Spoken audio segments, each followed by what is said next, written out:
नमस्कार, मैं हूं संजय शर्मा। आप देख रहे हैं 4 PM गुजरात। गुजरात लॉबी के पसीने छुड़ा दिए हैं जैन जी ने, जैन अल्फा ने। पूरा सिस्टम बदल दिया है। अवने सर मैथ के हुनरमंद टीचर, उन्होंने विस्तार से मुझसे बातचीत की है। पूरी बातचीत सुनेंगे तो आपको बहुत अच्छा लगेगा। चलते हैं उनके पास। 4 PM न्यूज नेटवर्क में बहुत बहुत स्वागत है अवने सर आपका।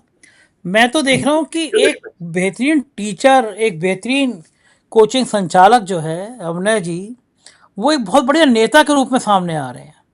और मैं देख रहा हूँ जिस चैनल पे आप जा रहे हैं, ये गोदी मीडिया के, वहाँ पे आप बैंड बजा रहे हैं। ये हुनर जो है, आप अच्छा ईमानदारी से बताइए, अब आपको क्या लग रहा है कि आप बेहतरीन टीचर हैं, बेहतरीन नेता हैं, जो आप शैली में, जिस शैली में बात करते हैं, विश्व गुरु जी की धोते हैं, क्या आप भी कहीं राजसभा जाने के लाइन में हैं? क्या मामला है? इतना तीखे तेवर आ कहाँ से रहे हैं आजकल आपके? आपने शुरुआत ही ईमानदारी से की, तो अगर आपके दिल में ईमानदारी है तो आप इसी तरीके से बोल सकते हैं, क्योंकि आपने अपनी विचारधारा को कंप्रोमाइज नहीं किया है, आपने अपने सिद्धांतों को कंप्रोमाइज नहीं किया।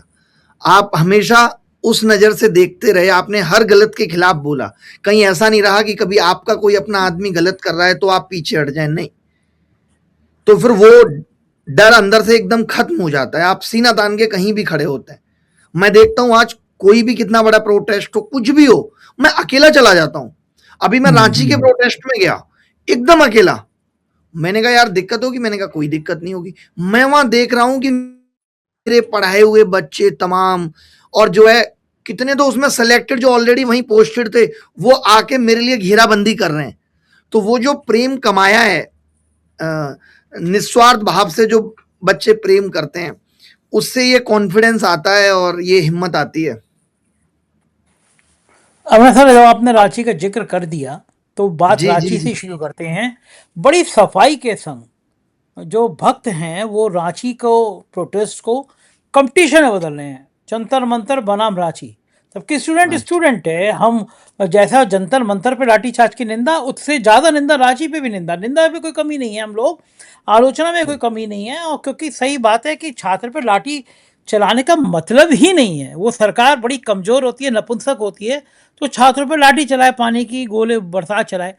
लेकिन कुछ एंकर ऐसे हैं जो रांची में एक साहब को बड़ा महिमा मंडित किया जा रहा है, अंबानी के चैनल के अमन चोपड़ा जी को, कि साहब बड़ा गलत किया, पुलिस ने उनको बिठा दिया। वो आईसीयू में चले गए भाई कैमरा लेकर। बच्चे बच्चे को पता है कि आईसीयू के बाहर जूते उतारे जाते हैं, सर्जिकल कैप पहनी जाती है, तब आईसीयू में अलाउ करता है, डॉक्टर जाते हैं। आप कैमरा लेके चले गए। पुलिस ने उनको इसलिए पूछा कि भाई डॉक्टर की कंप्लेंट है, और उनको शहीद बताया जा रहा है। बड़ी सफाई के संग सरकार चाहती है कि छात्रों के बीच में दीवार खड़ी कर दी है, जैसे आम भारतीय के मन में दीवार खड़ी कर दी गई है। ये क्या खेल में कामयाब हो रहे हैं? जंतर मंतर बनाम रांची, ये चल रहा है, आप क्या हो बताइए, पाएगा? ये गलत नहीं है जाके बोलना यहाँ पे जुनैद की बिरयानी नहीं है। इस तरीके के शब्दों से आप क्या कर रहे हैं? आप समाज को बांटने का काम, जिस पे लगातार पिछले 2-3 महीने से मीडिया पे चोट हुई, लेकिन आप वो काम करना बिल्कुल बंद नहीं कर रहे। जंतर मंतर जो आपके बगल में था, आप नहीं गए। आप लगातार आखिरी दिन तक भी प्रोटेस्ट को क्रिटिसाइज करते रहे। इस प्रोटेस्ट में ये कमियां, इस प्रोटेस्ट में ये कमियां। जो प्रोटेस्ट एक सफल प्रोटेस्ट भी रहा, जो उस प्रोटेस्ट की मांगे मानी गई, सरकार झुकी। जो एक सरकार 12 साल से किसी की सुनती नहीं थी, ये कहा जाता था कि कुछ भी कर लो, उस सरकार को झुकाया, एक बड़ा काम हुआ। मीडिया को तो कहना चाहिए कि ये एक अच्छी चीज हुई, लेकिन ये क्या कर रहे हैं? ये कह रहे हैं जंतर मंतर प्रोटेस्ट को सीखना चाहिए। किससे? झारखंड प्रोटेस्ट से। क्या सीखना चाहिए साहब? और ये अभी भी ठीक अंतर नहीं बता रहे हैं। जंतर मंतर पे प्रोटेस्ट करने वाला वो बच्चा जो नीट पेपर लीक से आहत था, वो या उससे जुड़े लोग थे। नीट पेपर लीक, नीट का एग्जाम कौन देता है? जो बच्चा 12th पास करता है। रांची में जो बच्चे प्रोटेस्ट कर रहे हैं, वो बच्चे हैं जो ग्रेजुएट भी हो चुके हैं, जिनको ग्रेजुएट हुए 3-3 साल हो चुकी हैं, लेकिन वो हर बार उनकी मेहनत बलि चढ़ जाती है कि कभी पेपर लीक हो गया, कभी सीटें बेच दी गई, कभी टीडीपीएल ने घोटाला कर दिया, कभी अभय तिवारी जैसे लोगों ने अपने लोगों को घुसा दिया। तो बड़ा अंतर है दोनों जनरेशन्स में, कम से कम 5-7 साल का तो अंतर है। और दूसरी चीज कि झारखंड वालों ने भी तो सीखा ना कि गाली देने वाले लोगों पे सरकार ने किस तरीके से शिकंजा कसा। आप देखिए ना कितनी एफआईआर हुई। तो उन लोगों ने भी सीखा। तो वो एक अच्छा प्रोटेस्ट कर रहे हैं, और ये लोग हाथ धोकर पीछे पड़े हुए हैं। मैं और आप अगर ट्वीट में ये लिख दें कि भाई हेमंत सोरेन साहब ने शिक्षा मंत्रालय भी संभाल रखा है, कार्मिक विभाग भी, ये सब की जिम्मेदारी वो 1 साल से लेकर के बैठे हैं, हम ये लिख भी दें कि उनका इस्तीफा हो जाए, ये लोग लेकिन क्या दिखा रहे हैं, वहां कोई इस्तीफा नहीं मांग रहा। अबे मेरे, आपके, कांग्रेस के, समाजवादी पार्टी के, आम आदमी पार्टी के मांगने से इस्तीफे हो जाएंगे क्या? सब तो मांग रहे हैं ना, गडकरी का दिला दो। ये तो जनता ने मांगा था, जैन जी ने मांगा था, कॉकरोचों ने मांगा था, तब तुमने मजबूरी में कराया। अब अगर झारखंड के बच्चे नहीं मांग रहे इस्तीफा, तो तुम इसकी जिम्मेदारी ले रहे हो, जाके उनको पाठ पढ़ाओ कि भाई तुम लोग भी इस्तीफा मांगो। इसमें हम लोगों से क्यों सवाल पूछ रहे हो कि तुम नहीं मांग रहे? हमारे मांगने से हो जाए तो मैं सीधा प्रधानमंत्री जी का इस्तीफा मांग लूं कि साहब अब आपको बहुत टाइम हो गया, अब आपको मार्गदर्शक मंडल में चले जाना चाहिए, आपने इतने साल मार्गदर्शन कर लिया देश का। बताइए आप, हमारे आपके मांगने से थोड़ी होगा। बच्चों की 3 मुख्य मांगे हैं कि जो एग्जाम टीडीपीएल ने कराए वो रद्द होने चाहिए। दूसरी चीज कि यहां जंतर मंतर पे 25-26 दिनों तक सरकार ने संवाद का कोई रास्ता नहीं खोला। इनफैक्ट 20 तारीख तक नहीं खोला जब ये संसद मार्च हुआ। वहां इस विधानसभा मार्च से पहले भी संवाद का रास्ता जारी है। भाई 2, 4, 5 बार संवाद होगा। सरकार कह रही है कि हम कुछ, इतनी आसानी से तो कोई सरकार मांगे मानती नहीं है। अटल जी कहते थे कि भाई सरकारों का चरित्र, सत्ता का चरित्र एक जैसा होता है, कहते थे, तो इतनी आसानी से तो मानेंगी नहीं। 5 मांगे रखी हैं, 2 मान ली, फिर 3 मांगी जाएंगी, इसी तरीके से चलेगा। लेकिन यहां क्या है, इस्तीफा मांग लो। अरे भाई खाली इस्तीफा अगर मांगना है, वो देश के शिक्षा मंत्री का इस्तीफा एक सिंबॉलिक था, 100 बार कह दिया कि शिक्षा व्यवस्था में यहां से सुधार की शुरुआत होनी चाहिए। अगर इस्तीफे मांगने की बात आ जाएगी तो एक लंबी लिस्ट है। फिर राजस्थान के मोहन दिलावर का भी होना चाहिए, फिर उत्तर प्रदेश के शिक्षा मंत्री का भी होना चाहिए, और फिर बिहार के शिक्षा मंत्री का भी होना चाहिए, जो अपने आप को स्वास्थ्य मंत्री बताते हैं।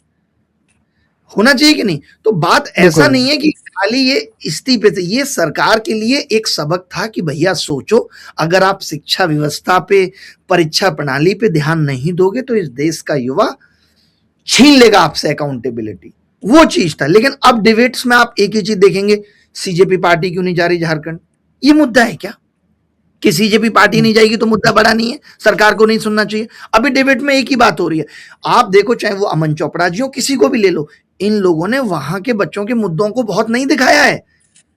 ऐसा नहीं है कि वहां के मुद्दे देश भर के लोगों तक पहुंच गए कि झारखंड में क्या हो रहा है। ये बस एक कंपैरिजन गेम खेल रहे हैं, बस ये बता रहे हैं वहां की सरकार ने क्या किया, यहाँ की सरकार ने क्या किया। अरे हम तो कह रहे हैं लाठी चली, इधर अमित शाह जिम्मेदार है तो उधर हेमंत सोरेन जिम्मेदार है। क्यों चली भाई, नौबत क्यों आई? अगर सरकार संवाद कर रही थी तो सरकार भरोसे में क्यों नहीं ले पाई कि आप अपने विधानसभा मार्च को पोस्टपोन कर दीजिए? सरकार अगर भरोसे में ले पाती तो शायद बच्चे पोस्टपोन कर लेते। ठीक बात है। मैं ये देख रहा था कि एक पॉडकास्ट करते हैं साहब, अपने आप को पत्रकार कहते हैं। उनके पॉडकास्ट पे सबसे मज़ेदार बात यह है कि वो सेक्स की दवा बेचने का विज्ञापन करते हैं, बालों में तेल कैसे उगाए इसका विज्ञापन करते हैं। मतलब जो माल दे दे रजिया वहीं नाचेगी टाइप का प्रचार करते हैं। तो वो जंतर मंतर का प्रोटेस्ट चला था, वो भाई साहब कह रहे थे कि साहब देखिए कितना गलत है, यहाँ पे राम का नाम लेकर, सीता के पति का नाम लेकर नीता के पति को माल बेच दिया गया। तो मैंने तो उसे वीडियो बनाया कि क्या बुरी बात है, मैं तो डंके की चोट पे कह रहा हूँ, सीता के पति राम का नाम लिया, राम मंदिर बनाया, चंदा चोरी करी और नीता के पति अंबानी को फ़ायदा पहुँचाया। लेकिन वो साहब कह रहे थे कि बड़ा गुनाह हो गया कि वहाँ पे नाम अल्लाह का रहेगा। तो वो जो फैज़ अहमद फैज़ की क्रांतिकारी गज़ल थी उसको भी उन्होंने धर्म से जोड़ दिया। नाम भी ले दे रहा हूँ, शुभंकर मिश्रा। तो इस तरह के जो पॉडकास्ट वाले लोग हैं, इस तरह के जो पत्रकार लोग हैं, क्या ये खुद करते होंगे ये विश्व गुरु जी की भक्ति में, या इनको सरकार से कहा जाता होगा कि इस तरह की लाइन बना दो कि छात्रों के आंदोलन को भी हिंदू मुसलमान से जोड़ दो? अब अगर आप देखेंगे उस आंदोलन से पहले के तमाम आंदोलन सफल नहीं हो पाए, उसकी एक बड़ी वजह यही रही कि आंदोलन को शुरुआत में ही नैरेटिव बना करके खत्म कर देना। मैं इस आंदोलन की हिम्मत की दाद देता हूं कि इसको खत्म करने की भी बहुत कोशिश की गई, बट ऊपर भगवान बैठा है और वो जानता है कि इस देश को अब ऐसे एक आंदोलन की जरूरत है जो सरकार के इस घमंड को तोड़े कि भैया अगर आप काम नहीं करोगे तो आप बदल दिए जाओगे। तो वो इस आंदोलन ने करके दिखाया इन तमाम कोशिशों के बाद भी। देखिए क्या होता है ना कि सबके अपने अपने सेंटिमेंट्स हैं, किसी के सेंटिमेंट्स भगवान राम के साथ हैं, किसी के सेंटिमेंट भगवान श्री कृष्ण के साथ हैं, सबके अलग अलग सेंटिमेंट्स हैं। लेकिन यहाँ पे क्या हो रहा है ना कि आप तब कहने के हकदार हो, आज बीजेपी हमारे आपके भगवान राम के बोलने के तरीके पे भी प्रश्न उठा सकती है। हम अगर हनुमान चालीसा पढ़ेंगे तो ये बता सकती है कि नहीं नहीं तुम तो ढोंग कर रहे हो, लेकिन ये श्री हनुमान जी को पतंग में उड़ा सकते हैं, ये अपनी रैली में सामने नचा सकते हैं, ये भगवान के मंदिर में जाते वक्त डमरू बजाते हुए अपनी ही फोटो का प्रचार प्रसार कर सकते हैं। तो ये क्या दिखाना चाहते हैं? ऐसा लगता है जैसे भगवान श्री राम ने इनकी पार्टी की सदस्यता ली है। हम और आप नाम नहीं ले सकते, ये ले सकते हैं, ये बताएंगे किसको पूजा करनी है, किसको पूजा नहीं करनी है। ये हनुमान जी को नचा रहे हैं जैसे दत्तक पुत्र हैं पार्टी के, ये तो गलत है ना साहब। ये आस्था का जो विषय होता है, मेरा ऐसा मानना है संजय भाई कि इसको राजनीति से जोड़ा ही नहीं जाना चाहिए। ये सबका अपना अपना व्यक्तिगत मामला है कि कौन कितनी पूजा कर रहा है, कौन कितना बड़ा टीका लगा रहा है। ये राजनीति में अगर यही मुद्दे बनेंगे तो जो असली मुद्दे हैं, बेरोजगारी, अस्पतालों की इतनी बुरी स्थिति, अभी आपने कल परसों एक बयान सुना होगा राघव चड्ढा जी का, वो अभी दूसरी पार्टी में गए और वहां पे बड़ा अच्छा मुद्दा उन्होंने उठाया। वो क्या दिखा रहे हैं कि हॉस्पिटल्स में कट चल रहा है भाई, दवाइयों में कट चल रहा है, और कट से क्या है, वो एट द एंड जो खर्चा है वो मरीजों पे पड़ता है। लोगों को बड़ा अच्छा लग रहा है कि यार ये तो बड़ी कमाल की बात कही है। तो इस सरकार में ऐसा लगता है कि इतने कम जानकार लोग बैठे हैं जो हर चीज को ऊपर ऊपर से देख रहे हैं। जैसे ये क्या कहते हैं कि पेपर लीक हो रहा है, उसमें सरकार का इन्वॉल्वमेंट नहीं है, मैं उस पर भी आऊंगा, लेकिन पहले इस चीज पे आ जाता हूं। मैंने पूरी लिस्ट को ट्यूट किया, पहले मैंने इलेक्टोरल बॉन्ड का पूरा वो लिस्ट निकाला और वहां से देखा कि कितनी बड़ी बड़ी फार्मा कंपनियां हैं जो पार्टी को, जिन्होंने पिछले 2-3 साल में चंदा दिया है। आपको जानकर के हैरानी होगी, मैं आपको बताता हूं, आप देखिए, जिसको ये बता रहे हैं, ये क्या कह रहे हैं कि हॉस्पिटल्स, और वो खर्चा किस पे पड़ रहा है, मरीजों पे पड़ रहा है। बट इनको कोई ये बताए साहब, इनको कोई ये बताए कि जब आप डॉक्टर रेड्डी लेबोरेटरी से 27 करोड़ रुपए की डोनेशन लेते हो, जब आप नेक्टो फार्मा से 25 करोड़ रुपए लेते हो हेट्रो ग्रुप से, जब आप सिप्ला से 36 करोड़ रुपए लेते हो, जब आप सन फार्मा से 31 करोड़ रुपए पार्टी फंड में लेते हो, और ऐसी पूरी एक लंबी लिस्ट है, तो आप बताओ ये किसकी जेब से पड़ रहा है? इनको नहीं पता कि ये हॉस्पिटल मरीजों से ही वसूलेगा। तो पहले तो मेरा ऐसा मानना है कि एजुकेशन कंपनी हो, या फिर स्कूल चलाने वाले ट्रस्ट हो, या फिर हॉस्पिटल, इनसे सरकार को ये कानून बनाना चाहिए कि ये पार्टी फंड में पैसा नहीं दे सकते, क्योंकि इस सब का बोझ किस पे पड़ रहा है, विद्यार्थी पे पड़ रहा है, मरीजों पे पड़ रहा है। लेकिन ये इसको नहीं देखेंगे। आप बताइए, एक हॉस्पिटल की मजबूरी है ना, अगर एक हॉस्पिटल यशोदा नाम का 162 करोड़ रुपए की पार्टियों को चंदा दे देता है, सोचिए 162 करोड़ रुपए का, वो कहां से वसूलेगा? वो अपना प्रॉफिट कहां से निकालेगा? उसकी मजबूरी है कि एमआरआई के बाद एक्सरे कराना है या नहीं? उसकी मजबूरी है कि 4-5 ऐसे टेस्ट कराना जिनकी जरूरत ही नहीं है। क्या करेगा वो? तो ये नहीं सोच रहे। सेम हाल पेपर लीक का है कि जिन कंपनियों को ये पेपर कराने का कॉन्ट्रैक्ट देते हैं, वो कंपनियां कभी पार्टी फंड में पैसा दे रही हैं, या फिर वो टेंडर ही लेके आ रही हैं कंप्रोमाइज करके, शर्तों को 50 करोड़ 100 करोड़ देके। तो वो वसूलेंगी कहां से? आपके तो पेपर लीक में हमारा हाथ नहीं है। तो ये सरकार जो कहते हैं ना, इसको मैं कैसे आपको समझाऊं कि प्रॉब्लम उपज कहां से रही है। जब तक ये उस चीज को नहीं समझेंगे, तब तक इस देश में भ्रष्टाचार, करप्शन, ये सब चीजें कभी खत्म नहीं हो सकती, हो ही नहीं सकती। हमने सर एक चीज तो मेरी भी समझ में नहीं आ रही जी कि सरकार आप पे इतनी मेहरबान क्यों है? पैसा तो आप पे भी बहुत है, अभी तक ईडी इनकम टैक्स को आ क्यों नहीं रहा? आप इतने डंके की चोट पे बोल रहे हो, तो क्यों नहीं ये लोग आपके घर क्यों नहीं आ रहे चाय पीने? अरे चाय पीने आएंगे तो पिला देंगे, उसमें कौन सी बड़ी बात है। हम्म। पता नहीं, हो सकता है मेहरबान हो, ऊपर वाला मेहरबान है मुझे लगता है। सरकारें हाँ किसी मतलब पे मेहरबान नहीं होती हैं, वो ऊपर वाला मैं मेहरबान देख है रहा तो सब। मैं एक दिन किसी जगह पोस्ट देख रहा था, आपके बारे में लिखा था कि इतना पैसा, इतने करोड़ रुपया है, करोड़ों रुपया है आपके पास में, अरे वो और तब भी मीडिया आप। वाले ही चला रहे होंगे, वो डीएनए में चलाया था ना उसने भाई ने, हाँ, सही था वो वो। चलाते हैं। इतना रुपया है आप पे। अरे पता नहीं, मुझे तो खुद भी नहीं पता है ये कैसे चला देते हैं। पता नहीं इनको जैसे मैंने अकाउंटेंट रखा हुआ है। अच्छा, ये मतलब अगर ये गलत चला देते तो आप तो इनकी धज्जियां उड़ा देते। नहीं नहीं, गलत ही चलाते हैं। खुद ही बोल रहे हैं कि कागजों में इतना है, वैसे इतना है। मतलब इनको अपनी देश की एजेंसी, इनकम टैक्स, जीएसटी, इन सब पे भरोसा ही नहीं है। आप देखते नहीं हो मनोज तिवारी जी, राहुल गांधी देशद्रोही है।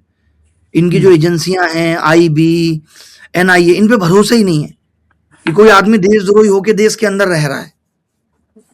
मुझे बड़ा ऐसा मजा लगता आया है कि पता है। सही काम करिए और सुनो सही सर। रास्ते पे करिए, ईमानदारी पे रहते हुए पैसा कमाइए, जीएसटी भरिए, इनकम टैक्स दीजिए। खैर मुझे कमाए हुए छोड़े हुए काफ़ी टाइम हो गया, मैं कोई बहुत पैसा अब नहीं कमाता हूँ, अब मेरा ध्यान इसी चीज़ में रहता है और शायद एक यही वजह है। अगर मैं सिर्फ कमाने पे ही फोकस करूँ तो कोई बड़ी बात नहीं है कि सरकार सबके पीछे ये हाल करती है कि आपकी कोचिंग बंद कर देगी, तो मैंने पहले ही बंद कर दी। कैसे करोगे बंद? ये बात है। बड़ा कलेजा चाहिए जब इस तरह लक्ष्मी जी मेहरबान हो, बरसात हो, उस समय बंद कर दो। आप लोग मरे जाते हैं पैसा कमाने के लिए, आप उस समय बंद करके बैठ गए। हाँ, मतलब एक ही चीज़ हो पाती है दोनों में से ना। अभी आप देखेंगे बहुत सारे लोग अब चुप हो गए बिल्कुल, जिनको पता चला यार कोचिंग पे ताला डल जा रहा है, सरकार परेशान कर रही है, तो फिर आप कह रहे कि अब हम नहीं बोलेंगे। और ये देश तब तक नहीं बदल सकता जब तक लोग अपने हितों से आगे बढ़ के नहीं आएंगे। इस देश को बहुत कुछ बदलने की जरूरत है अभी। ये बात तो सही है। जब पहलगांव का हमला हुआ था तो बस मैंने 3-4 सवाल पूछ लिए थे, भाई सर गृह मंत्री कहाँ थे, आतंकी घुस कैसे गए। तो यूट्यूब से मेरा है कि भारत सरकार ने कहा है कि आप एंटी नेशनल हो, आपका चैनल बंद कर दिया जाता है। तो मुझे उस समय चैनल बंद होना इतना बुरा नहीं लगा था, ये ऐसा लगा गाली माथे पे चिपक गई कि एंटी नेशनल हो। सुप्रीम कोर्ट ये में गया मैं, सुप्रीम कोर्ट में गया, नोटिस जारी हुए, तीसरे दिन चैनल खोल दिया, छठे दिन आके कह दिया कि हमने अपना आदेश वापस ले लिया। और मैं हैरान कि मैं 6 दिन पहले एंटी नेशनल था, 6 दिन में मेरा मुद्दा खत्म हो गया। और मैंने ये उस समय जो आप कह रहे हो, यही मैंने कहा। मैं कभी एंटी नेशनल हूँ तो गिरफ्तार करो भाई, क्यों छोड़ दिया मेरे को। ऐसी ईरान अमेरिका के हमले में फिर से दोबारा फिर आया कि एंटी आप नेशनल सोनम हूँ। वांगचुक को देखिए ना कि ये चाइनीज एजेंट बता रहे थे एनएसए लगा करके, और पूरी हाँ, आईटी सेल ट्रोल कर रही थी। और वहीं इनके दो बड़े मंत्री, अरे स्वास्थ्य जोशी मंत्री, है। जाकर सोनम वांगचुक का स्वास्थ्य पूछ रहे हैं। आप बताइए, ये तो बेचारे मीडिया की भी बेइज्जती हुई, मुझे बड़ा खराब लगा। ये मीडिया बेचारी, वो नहीं होता कि हम किसी के लिए लड़े जा रहे थे, किसी के लिए लड़े जा रहे थे, नहीं, और वो दोनों जाके एक हो गए। तो मीडिया को बेटा बड़ी मुंह की खानी पड़ी। बट मैं तो इस चीज का बड़ा ध्यान रखता हूं कि अपने चैनल पे जब भी कहीं भाषण दो या कुछ भी बोलो, मैं कभी अपने ऑफिशियल चैनल पे वो सब वीडियो ही नहीं डालता कि आप आवाज बंद करने का बहाना ढूंढ लें। वहां मैं आपको A+B का होल स्क्वायर ही सिखाऊंगा। ये भी आप। लोग कहते हैं पता नहीं कहाँ से आपके अंदर तो दिमाग आया, नेताओं से ज्यादा दिमाग आपके अंदर है। अरे अरे अरे अरे, हम्म, आपको पता है कि ये झारखंड प्रोटेस्ट में भी मैं दूसरे तीसरे दिन पहुंच के खूब हंगामा काट के आया, और तब फिर जाके धीरे धीरे वहां लोग पहुंचना शुरू हुए। तो आपको डर नहीं लगा वहां जा रहे हो? आपका मतलब आप तो जंतर मंतर वाले टीचर थे, वहाँ दूसरे वाले अच्छा, लोगों ने ऐसा माहौल बना दिया था। अरे आप ऐसा वहां माहौल पहुंच। बना दिया था, बट मुझे तो बच्चों ने बड़ा वहां प्यार दिया, और मुझे सबसे ज्यादा प्यार ही झारखंड और बिहार में मिलता है। तो ये लोग उसकी बराबरी भी अभी नहीं कर पाएंगे, उसके लिए करना पड़ता है, लोगों के लिए सोचना पड़ता है। और जनता को बड़ी समझ है कि वो कैमरे के अंदर से भी ये पहचान लेती है कि आपकी आंखों में कितनी सच्चाई है। अच्छा, अपने सर ईमानदारी बताइए, मन है राज्यसभा में जाने का? मतलब ऐसा तो कुछ नहीं, मतलब ऐसा दिखता है, कभी जीवन में कुछ भी नहीं सोचा है ना। मतलब बस करते रहना है, करते रहना है, पता ही नहीं था। आप सोचिए कि मैं आज, आप पहचानते हैं, बड़ा अच्छा लगता है, आप जैसे तमाम लोग बड़ा अप्रिशिएट करते हैं कि यार, बट मैंने पेपर लीक पे बोलते हुए, चीखते हुए, चिल्लाते हुए, पता है पहले कोई अगर यूट्यूब पत्रकार भी हमारे पक्ष में एक ट्वीट कर देता था तो हम खुश हो जाते थे, यार करा है। मुझे अभी भी याद है कि 2020 में हमने रेलवे के खिलाफ मुहिम छेड़ी। आपको याद होगा, मोदी जॉब दो चलाया था, एक दिन में 70 मिलियन ट्वीट हुए थे। एकमात्र चैनल था एनडीटीवी का, रवीश कुमार ने हमें 20 सेकंड के लिए दिखाया था या 30 सेकंड के लिए कि इस टीचर से बच्चों का दर्द सुनिए। हम ऐसे चौड़ा हो गया यार कि चलो मीडिया ने देखा। एक हमने वो दौर भी देखा है पेपर लीक के खिलाफ आवाज उठाते हुए कि हम लोग एक ट्वीट अगर कोई कर दे कोई विपक्ष का ही नेता करके ट्वीट करके बता दे हाँ भाई इस एग्जाम में धांधली हुई है, सरकार ध्यान दे। तो मैं तो ये सोचता हूं कि आज आवाज उठाते उठाते यहां तक आ गए कि आज अगर कोई एग्जाम पेपर लीक हो तो मैं 8-10 सांसद तो अपने आसपास बिठा के एक प्रेस कॉन्फ्रेंस कर दूंगा। तो कितना एक लंबा समय लगा उस चीज पे चीखते चीखते बोलते बोलते। तो इसी चीज का अच्छा लगता है कि कुछ सुधार हो। अभी भी मेरी कॉकरोच जनता पार्टी के लोगों से भी, चाहे वो अभिजीत दीप के हो, आशुतोष रांग का, यही कहना है कि अभी इस प्रोटेस्ट से ये एक बड़ी मांग जरूर पूरी हुई है, लेकिन कुछ बच्चों के लिए और चीजें निकल के आए। एसएससी यूपीएससी एस्पिरेंट्स के लिए एक एक एक्स्ट्रा अटेम्प्ट जो बंगाल में कह के आए थे गृह मंत्री जी, वो मिल जाए। ये सब मांगे भी अगर हम मनवा लेते हैं, बच्चों के लिए एक एक मौका और मिल जाता है और जो कुछ रिफॉर्म्स की जरूरत है वो हो जाते हैं, तो उसी में बड़ा सुकून है लोगों के लिए सोच पाना, कर पाना। अभी आपको बताता हूँ एक छोटा सा इंसिडेंट आपको अच्छा लगेगा।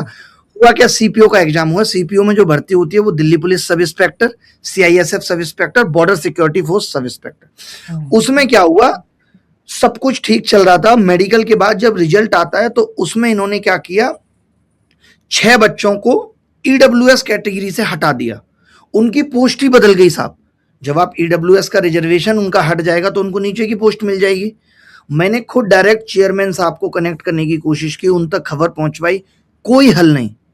मैं उन बच्चों को लेकर के कैट चला गया। कैट ने नोटिस जारी किया और इनको पूछा कि पूरा हिसाब किताब हमें बता दो। उससे पहले ये लोगों ने रिजल्ट रिवाइज कर दिया और उन बच्चों को वापस अपनी पुरानी वाली पोस्ट मिल रही है, जिसमें एक का तो ऑफर लेटर भी आ गया। तो ये जो चीज है ना, जो बाहर भी नहीं आती रील के थ्रू, ये जो सुकून देती है, इसका कोई तोड़ नहीं। ये जो बच्चों की मदद पहुंचाते हैं बताइए कि बड़े बड़े आंदोलन हुए, किसानों का आंदोलन हुआ, 700-800 किसान मर गए और लंबा समय चला, और भी आंदोलन हुए। आपको लगता था कि ये जो छात्रों का आंदोलन हुआ, मैं जहाँ तक राजनीति को समझता हूँ, मैं ये समझता हूँ कि इस आंदोलन को शुरुआत में सरकार ने मदद करी। मदद इसलिए करी कि राम मंदिर चंदा चोरी भयंकर चल रहा था और सरकार की इतनी छींचा लेदर कभी नहीं हुई थी, क्योंकि गली गली में चंदा चोर, चंपत राय चंदा चोर और बीजेपी चंदा चोर नारे लगने लगे थे। तो इनको लगा था शुरू में, जहाँ तक मैं समझ पाया, कि इनको लगा कि थोड़ा वो छात्रों का होगा, मीडिया तो हम जो फोन करेंगे वो दिखाएगी गोदी मीडिया। उनको उम्मीद नहीं थी आंदोलन इतना बड़ा हो जाएगा। धर्मेंद्र प्रधान का इस्तीफा बहुत बड़ी बात है। मतलब वो इस्तीफा धर्मेंद्र प्रधान का नहीं, वो सत्ता के घमंड का हुआ, सत्ता के अहंकार का हुआ। मैंने तो एक दिन पहले कह दिया था कि 100% होगा। हाँ, तमाम इंटरव्यूज में कह दिए थे एक दिन पहले, मैंने कहा 100% होगा। क्यों आपके इतने मुतमिन थे? सरकार ने जब टाइम मांगा और जब मैं इन लोगों को पूछता था कि किस तरीके से बात हुई, तो मेरा अपना इमोशनल इंटेलिजेंस कह रहा था कि 100% करा लेंगे। और बात यहां तक आ गई थी ना, इस्तीफे की मांगे और लोगों की भी आने लग रही थी और सरकार को ये समझ में आ गया था, मोदी जी को रिग्रेट हो रहा था कि मैंने बिहार में कहा था, ये जो रील्स पे रील्स बन रही हैं, कि इस आंदोलन में हर जो बच्चा आज जिसको आपने बेरोजगार बैठाया हुआ है वो इन्फ्लुएंसर बना बैठा है, एक एक बात रिकॉर्ड करके बाहर जा रही है। जरूरत ही नहीं लग रही थी मीडिया की। आप पूछिए वहां मीडिया के बड़े बड़े पत्रकारों से, मुझे उनके लिए दुख लगता था जब अभिजीत दीप के बोल देता था टाइम नहीं है 2 दिन तक। मैंने कहा ऐसे बेइज्जती नहीं प्लीज, बड़े बड़े पत्रकारों की बात कर रहा हूं, आप कहेंगे। बोला नहीं सर बिल्कुल कोई इंटरव्यू नहीं होगा। ये हालत थी वहां पे लास्ट टाइम, और लोग तो बहुत बाद में पहुंचे हैं। अभी जितने भी लोग करना, हमने जंतर मंतर कवर किया, हमने जंतर मंतर कवर किया, कब किया इनको पूछे, 15, 16, 20 दिन हो गए थे जब मैं गया था ना, दूसरे तीसरे दिन जब वहां पता चला था कि आज सुबह 40 लोग हैं। मैंने कहा नहीं यार, लोगों ने मुझे कहा अरे इस आंदोलन में तो कोई दम नहीं है। तो मैंने कहा हम किस लिए पैदा हुए, दम डालेंगे हम। जब मैंने वो पहला भाषण दिया वहां 1 घंटे तक जबरदस्त भीड़ भी बहुत आई, 1000, 1500 लोग थे, और उसके बाद फिर वो बनता चला गया। वरना क्या हो रहा था ना, लोग ऐसे डरे थे, अरे हम क्यों जाएंगे, सीजेपी से बच रहे थे लोग। ऐसे लग रहा था जैसे सीजेपी तो 8-10 करप्शन घोटाले में इन्वॉल्व है, कोई सामने नहीं आ रहा। मैंने कहा भाई पेपर लीक का मुद्दा है, सीजेपी का नहीं। वो तो चले जाएंगे, नहीं होगा, आंदोलन खत्म हो जाएगा, चले जाएंगे। ये एक ऐसा आंदोलन था जिसमें सरकार को पता पहले क्या लगा, सरकार ने अपने सारे हथकंडे अपनाए। पहले इनको लगा कि हम सोनम वांगचुक को उठा लेंगे तो भीड़ निकल जाएगी, नहीं निकली। इनको लगा सोनम वांगचुक का हम ये तोड़वा देते हैं अनशन, और बोल देते हैं कि बिना इस्तीफे के ही मुझे कोई दिक्कत नहीं है और चर्चा होनी चाहिए संसद में, तब भी भीड़ नहीं गई। सरकार ने ऐसा नहीं कि अपनी कोशिश नहीं की। पहले मोदी जी आ रहे थे, 30 दिन तक आए थे क्या मोदी जी? पहले उनके सेकंड हैंड ट्वीट आ रहे थे, राजनाथ सिंह के जरिए उनका ट्वीट आया। फिर शिक्षा मंत्री का मामला है, स्वास्थ्य मंत्री आ रहे हैं। मुझे तो उस बच्ची का बड़ा अच्छा लगा जिस बच्ची ने प्रधानमंत्री जी को गाली दी। उसका जब वीडियो आया तो उसने लोगों का कहना है कि अपनी बहन से माफी मंगवा दी। पता आपको भी आया होगा नॉलेज में। मैंने कहा जब यहाँ शिक्षा मंत्री की जगह स्वास्थ्य मंत्री आके बात कर सकता है, प्रधानमंत्री की जगह राजनाथ सिंह ट्वीट कर सकता है, उसने भी माफी मंगवा दी बहन से, क्या गलत है? और फिर इन्होंने गाली को इस तरीके से बना लिया। इनको ये डर भी हो गया कि जिस तरीके से अब बच्चा अपनी क्रिएटिविटी पे आ रहा है, जो छोड़ ही नहीं रहा है यार, मेलोनी तक को मैसेज करना, आप बताइए। हाँ सही बात है, बहुत बड़ी बात है। बोलो यार ये क्या चल रहा है, I don't like such type of bullshit, ये एकदम नहीं होना चाहिए, मुझे नहीं पता कि तुम कैसे इसको कंट्रोल करोगे, करो बस किसी तरीके से। तभी तो मोदी जी रात को 12 बजे आ रहे, हेलो फ्रेंड्स, इतना आसान था। और फिर गाली की बात पे भी बड़ा आप देख रहे होगे कि बहुत माहौल बन रहा है और बड़े लोग ज्ञान देने आ रहे हैं, गाली तो होनी नहीं चाहिए, ये समाज कैसा हो गया, इस समाज को संस्कार नहीं है। साहब मैं भी गाली नहीं देता हूं, उसकी 2 वजह है कि मैं शिक्षक हूं, लेकिन मैं शिक्षक होने से पहले भी गालियां नहीं देता था। बट क्या गटर छाप गाली नहीं है? क्या बंदर कह देना, कॉकरोच कह देना, ये सब गालियां नहीं है? गालियों की सीमा कौन तय करेगा कि कौन सी गाली है कौन सी नहीं? या तो अभिव्यक्ति की आजादी में आप बता दीजिए 15-20 टर्म लिख के कि ये गालियां ये नहीं है, आप बताइए कौन तय करेगा? जो आप देंगे, जो रमेश बिदुड़ी जी ने संसद में बोला, इतना उलूल जुलूल तमाम तरीके की बातें बोली, क्या वो गाली नहीं थी? संसद की गरिमा को कितना ये लोग ठेस पहुंचा देते हैं, कुछ भी बोल के। लीडर ऑफ अपोजिशन को कंगना ने क्या कुछ नहीं कहा, आप बताइए, क्या ये गालियां नहीं है? केवल गालियां तभी हैं कि जब प्रधानमंत्री जी को गई तो वो गालियां, नहीं तो नहीं। और आप क्या परोस रहे हैं इतने दिनों से? धुरंधर 2 में आपको पता है कितनी गालियां हैं? आप क्या दिखा रहे हैं? सेंसर बोर्ड क्या कर रहा है? सेंसर बोर्ड कुछ नहीं कर रहा, वो बस ज्यादा पैसा तो मूवी वाले एक सेकंड में रुकूंगा। सेंसर बोर्ड कर रहा है, देखिए मैंने बड़े मन से, जैसे अपना सर आप भी अपने मन का काम करते हैं, ऐसे ही मैं अपने मन का काम करता हूँ। तो जब मैं पढ़ता था तो मैं थिएटर करता था, तो मुझे बॉलीवुड बड़ा अट्रैक्ट करता था। तो मैंने सोचा कि यूपी में रह के जितना चैनल को करना चाहिए उतना कर ही रहा हूँ। 4 साल से लगभग नंबर 1 चल ही रहा हूँ, देश में नंबर व्यू आ रहे हैं, तो और क्रिएटिव काम करना चाहिए, समय ज़्यादा बचना नहीं चाहिए, कुछ ना कुछ करते रहना चाहिए। तो मैं मुंबई गया, मैंने बड़े मन से एक पिक्चर बनाई और बिल्कुल नया काम था। मतलब एक पत्रकार ऐसे पिक्चर बनाए, पिक्चर का नाम साहिया है, ऐसे HIYA साहिया, लव स्टोरी है। और नीरज काव्य, रिंकू राजगुरु, शांतनु महेश्वरी, और कोई एडल्ट सीन नहीं, किसका भी सीन नहीं, कोई हिंसा ऐसी नहीं। सेंसर बोर्ड में जब बुलाया गया मेरे को, मैं भी गया, तो मुझसे बोले कि हम इस पिक्चर को अप्रूवल नहीं दे सकते, रिव्यू कमेटी में। मैं हंसा, मैंने कहा आपके कहने से पहले मुझे पता था अगर 4PM नाम लिखा है तो आप सेंसर बोर्ड मुझे परमिशन दे नहीं सकता। तो आपने जो सेंसर बोर्ड की बात की, तो सेंसर बोर्ड ये भी करता है कि अगर देखता है केरला स्टोरी को, कश्मीर फाइल को मंजूरी दे दी, धुरंधर की गालियों को मंजूरी दे दी जाएगी, लेकिन जिस पिक्चर में कोई नहीं है मेरी ऐसी साहिया जैसी पिक्चर को, उसको वो परमिशन सेंसर बोर्ड नहीं देगा। बताइए, तो आप सही कह रहे हो कि आप बताइए, OTT पे मिर्जापुर में मुन्ना भैया दे रहे हैं तो डायलॉग है, तालियां बज रही हैं साहब, हैं? और यहाँ जैनजी बोल रहा है तो वो गाली है। तो ये क्यों नहीं रोका? जैनजी आईना है, जो आप विरासत में दे रहे हैं वो आपको लौट के मिल रहा है। बिल्कुल। एक बार जब समय रहना वाला शो शुरुआत में जब विवाद हुआ, तो एक चैनल ने डिबेट रखी, मुझे ही बुलाया उसमें।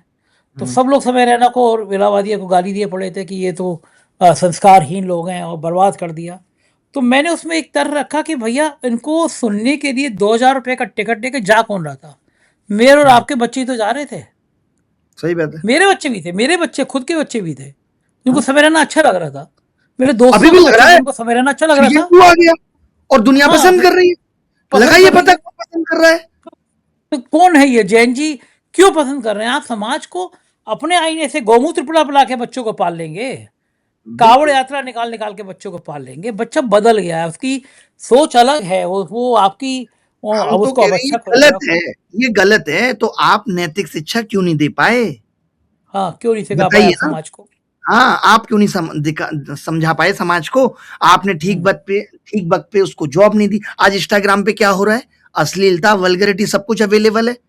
हाँ, आप एकदम बताइए, कौन मूवियाँ हैं। एक बच्चे को जिस दौर में किताब पकड़ने की आप कहते हैं कि नहीं पढ़ रहा है, उस दौर में लाखों इंजीनियर इसीलिए लगे हैं कि वो अगला रील स्वैप कर ले, हाँ नोचने के लिए कंपनियां लगी हैं। आप बताइए गलत कह हाँ, रहा हूं तो बिल्कुल ठीक कह आप रहे हैं, लाइन लगी हुई है। लाइन लगी हुई है।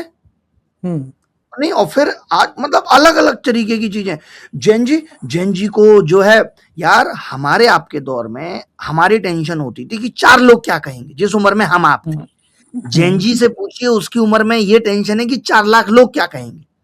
चल घंटा बताइए, बजे फर्क नहीं पड़ता, 4 लोग क्या कहेंगे। हाँ, मैं वही कह रहा सही हूँ, बात है। हमारी जनरेशन में कंपैरिजन मोहल्ले के 10 बच्चों से होता था, और आज एक हाँ। 18 साल का बच्चा जब सुबह इंस्टाग्राम खोलता है, उसकी तुलना होती है दुनिया के सबसे खूबसूरत, सबसे अमीर, सबसे सक्सेसफुल लोगों से, उसकी तुलना शुरू होती है। हम्म। तब सोचिए उसके अंदर कितनी बेचैनी होगी। और इनके हाथ में मोबाइल किसने दिया है भाई? मोबाइल हम ही लोगों ने इनके हाथ में दिया है।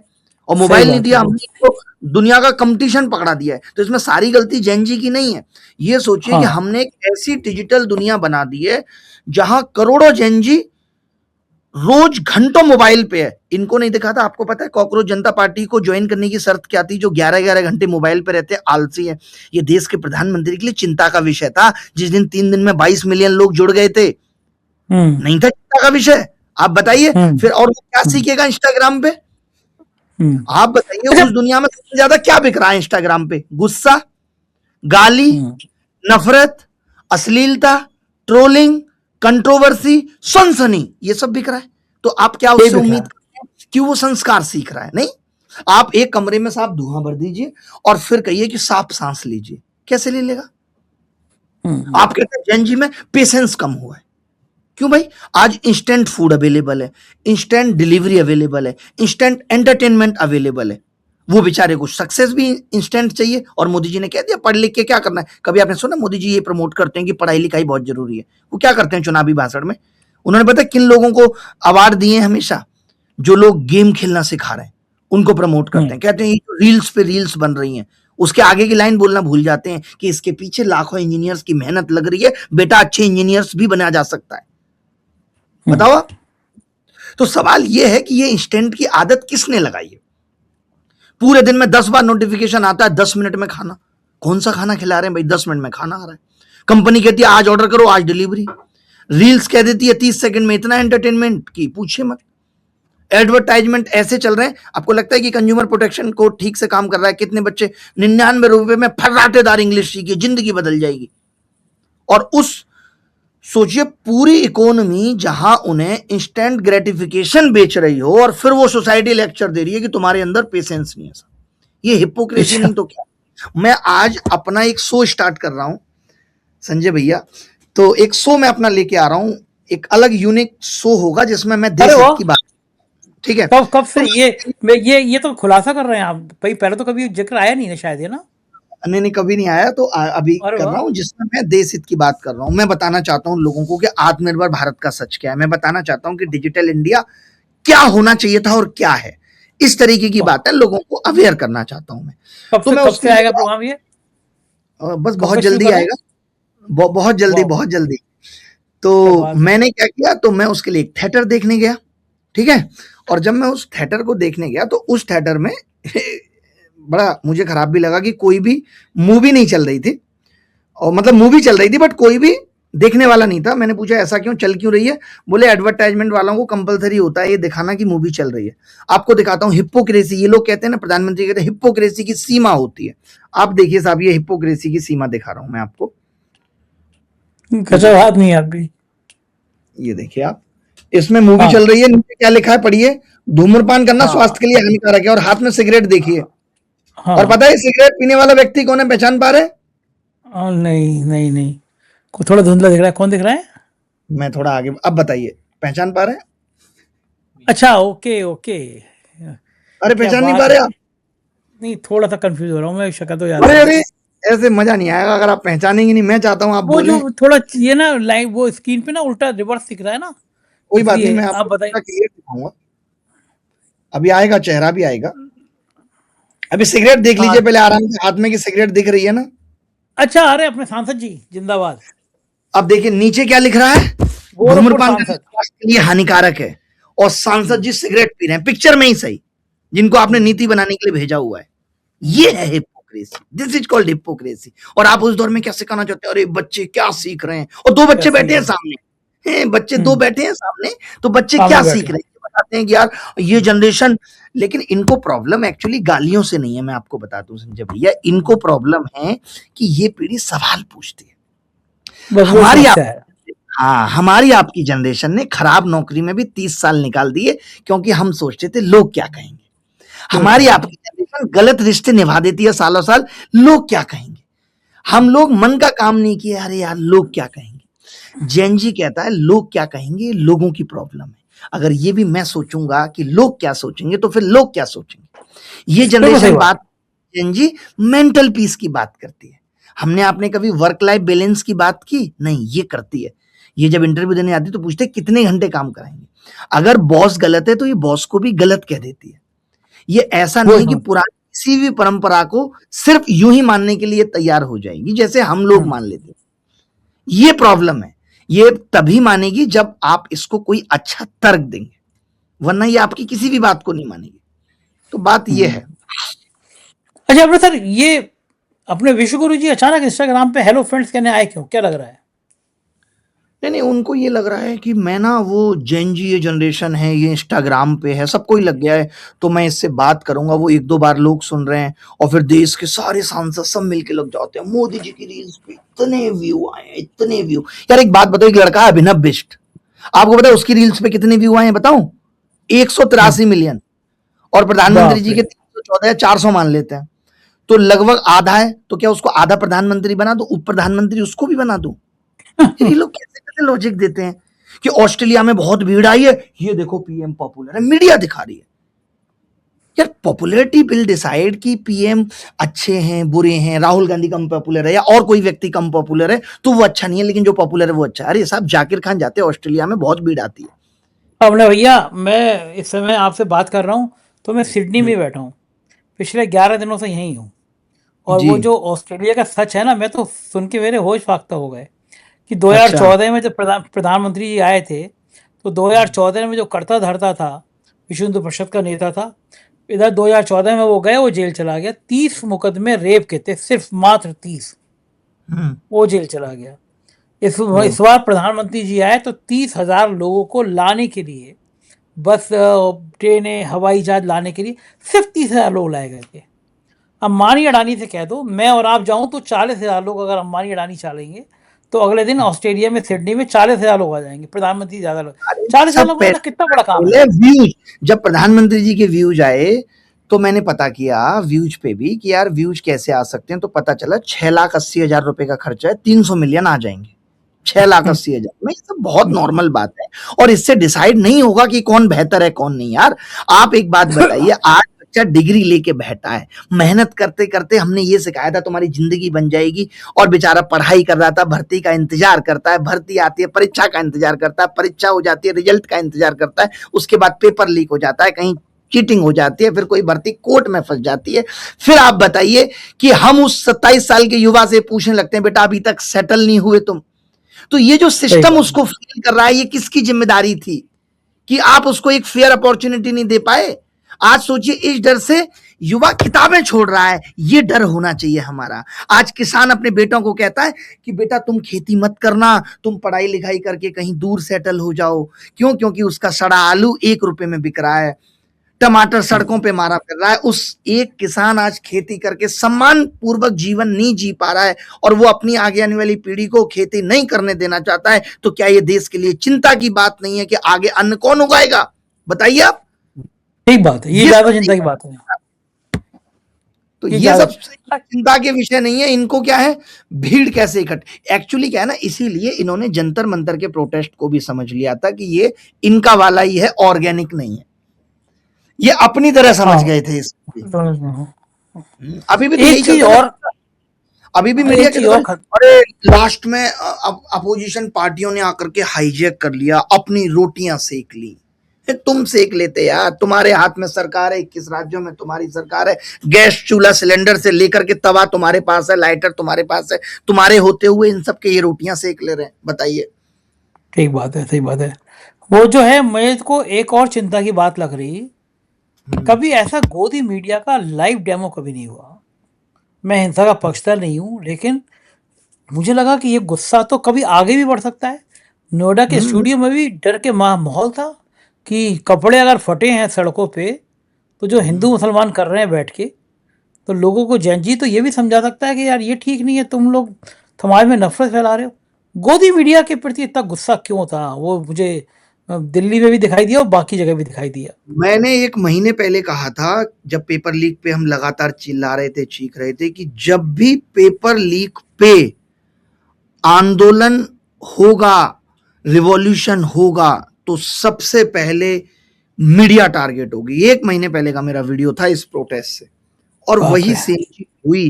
कि एक बात बताइए, लोगों का दर्द बयां करने की जिम्मेदारी किसकी होती है लोकतंत्र में? मीडिया एक पुल का काम करती है जो लोगों का दर्द बयां करती है सरकार तक। आपको पता है इस आंदोलन का रिजल्ट भी बहुत जल्दी आ जाता अगर मीडिया ने इसके नेगेटिव्स ना दिखाए होते। सरकार नाराज है मीडिया से कि तुमने हमें बताया नहीं असली सिचुएशन क्या है। तुम तो ये कहने लगे कुछ नहीं, 40-50 लोग हैं, 100-150 इन्फ्लुएंसर हैं, कुछ नहीं। ये सरकार को ये बोलते रहे, इन्होंने अंधेरे में रखा सरकार को भी। तो जो इनकी जिम्मेदारी है इन्होंने ठीक तरीके से ना सरकार के प्रति निभाई, ना लोगों के प्रति निभाई। कई बार क्या होता है कि हम चाटुकारिता में, चापलूसी में इतने मशगूल हो जाते हैं कि हमें दिखता ही नहीं, हम देख ही नहीं पाते एक पक्ष, और समझ नहीं आता ये क्यों। मैं दावे के साथ कह सकता हूं कि ये सरकार इनके लिए क्या कर रही होगी, आप मुझे बताइए, क्या दे रही है? ऐसा तो है नहीं कि पैसे दे रही हो? इनसे पूछ के गए थे कि उसको जूस पिला लाएं या ना पिला लाएं, इनसे पूछ के इस्तीफा हुआ। आपको पता है इस्तीफे से एक दिन पहले मेरे को मीडिया वालों ने पूछा कि सूत्रों से खबर आई है कि इस्तीफा नहीं होगा। इन्होंने चलाया है, जिस दिन हाँ, इस्तीफा चला हुआ है। उससे पहले यार इन्होंने इतनी थू कराई है, और सरकार ने इनके हर सूत्र पे चोट की है कि ये हर चीज गलत दिखाते हैं। यार इन्होंने उस धर्मेंद्र सांप को नहीं मार दिया था मौत से पहले, ये जो दिखाएं तो समझ लो कि उल्टा है। तो अब जनता समझ, इनका भविष्य कितना बचा है आपको क्या लगता है? मुश्किल से और 4-5 साल। ये पीढ़ी तो बस। इनको सुनती है, हमारी वाली पीढ़ी भी नहीं हाँ, सुनती। सुन नहीं जो सुनती, एक नहीं महीने सुनती। वाली पीढ़ी है वो बस देख रही है। आप देखिए ना इनके रेवेन्यू कैसे गिर रहे हैं, एकदम नीचे आ गए बिल्कुल। सोचिए इन लोगों को अपना अपना भविष्य नहीं दिख रहा, आप इनसे क्या उम्मीद करेंगे कि देश के भविष्य और छात्रों के भविष्य पे बात करेंगे? इनको अपना भविष्य आप देखते नहीं हो। 4 महीने इधर पाठशाला में, 5 महीने उधर पाठशाला में, कितनी पाठशाला। जल्दी ये एक दूसरे से बदल रहे हैं गेम। तुम हाँ। इधर आ जाओ, वो इधर चले जाएं, तुम इधर आ जाओ, तुम उधर चली जाओ। डिजिटल बोर्ड ले आए हैं यार, ये मास्टर बन रहे हैं, मतलब लिखना हम्म। नहीं आ रहा, मास्टर बन रहे हैं, अलग लेवल पे चल रहा है। अच्छा, एक चीज डर सरकार को लग रहा है, अब तो जैन अल्फा, छोटे छोटे बच्चे, अब वो स्कूल में फीस है, गंदगी है, तमाम मुद्दों को लेकर सड़कों पे आ जा रहे हैं। ये देश में जो काम बड़े बड़े नेता नहीं कर पाए, उन बच्चों ने करके दिखा दिया। ये तो ये क्या सोशल मीडिया अलग? बिल्कुल, ये बहुत जरूरी था कि जवाबदेही मांगना, कि डर के नहीं रहेंगे। आप देखते नहीं हो यार कि मिड डे मील की क्या हालत है, क्यों नहीं पूछा जाए सवाल? अब अगर इसी तरीके, यही चीज तो मैं कहता था कि भाई अगर आप गांव में हो तो प्रधान को घेरो, उससे सवाल पूछो। टाउन में हो अपने विधायक से पूछो। अगर इस तरीके से जनरेशन हो गई, सही गलत का अंतर उनको समझ आने लगा, तो देश अपने आप बदल जाएगा। इसकी जरूरत थी, अभी और जरूरत है। बिल्कुल ठीक बात है, और मुझे लग रहा है ये क्रांति अभी और बढ़ेगी। अपने साहब बहुत बिल्कुल बहुत बिल्कुल। शुक्रिया, आपके संग मजा आता है बात करने में, आपको फिर परेशान करता रहूंगा मैं। अरे थैंक यू अरे भैया। थैंक तो ये थे अभिनय सर, पूरी बातचीत आपने सुनी, और सही कह रहे हैं कि इस जैन जी को आप तर्कों से हरा सकते हैं, कुतर्कों से नहीं। आपके सारे सिस्टम को, सारी चीजों को ध्वस्त कर दिया है, और अब ये जैन जी, जैन अल्फा जाग गया है, तो नेताओं के भ्रष्टाचार को और नेताओं की फर्जी कहानियों को ये बर्दाश्त करने को तैयार नहीं है। आप क्या सोचते हैं, बताइएगा जरूर। शुक्रिया, थैंक यू।